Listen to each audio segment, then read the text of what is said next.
Much as it surprised him, the dry heat and endless noise of Orgrimmar felt like home. Perhaps it was like returning to a wayward, peculiar family. One Thrall had not necessarily chosen, but that he had come to respect. Thrall, son of Durotan, former warchief, had expected to recoil at the familiar scents and mayhem of the Horde city, but he slipped back into its rhythm with surprising ease. In a way, the familiarity of it frightened him. Things had changed, of course. The Horde itself had changed. It had to. No longer could a single warchief rule them all. No.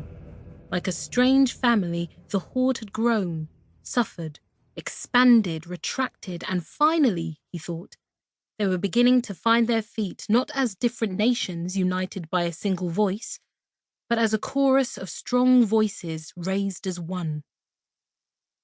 Wolves grew stronger as a pack in numbers, and there in Grommash Hold, among the Horde Council, he saw many fine wolves at his side.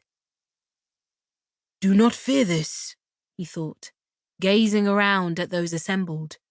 "You lead no one. You simply sit among equals." His pride did not chafe at the thought. In fact, he welcomed it.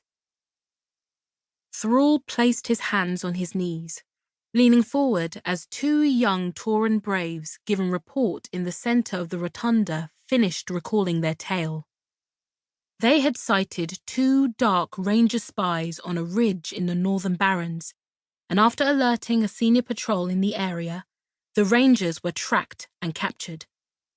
The spies had swallowed some foul concoction and died before they could be questioned, but still, they would no longer be allowed to be the Dark Lady's eyes in Dorotar.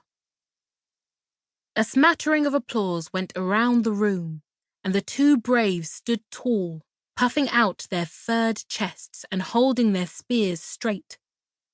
Thrall couldn't stop himself from wondering how long they would live. What cold, bleak place far from here would be their end? What families they would leave behind as they gave themselves over as grist to the mill of war?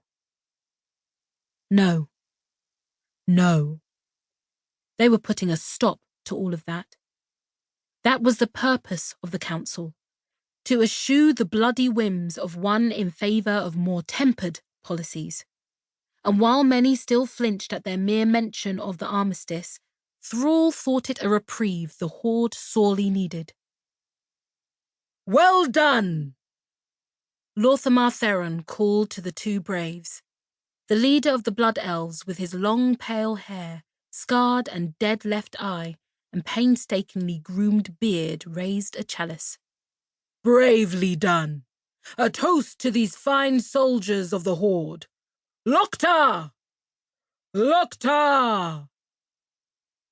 Thrall raised his cup, but his eyes fell on an empty seat beside the crimson-clad leader of the Blood Elves. Other pairs of eyes, and Lorthamar's good one, had wandered to that spot throughout the evening. It seemed almost too ironic. Here they were, a council in response to Sylvanas Windrunner's controversial leadership and self-exile, and nobody sat in her place to speak for the Forsaken. Even the new queen of Zandalari, Talanji, had come from her far-off nation to meet with the council.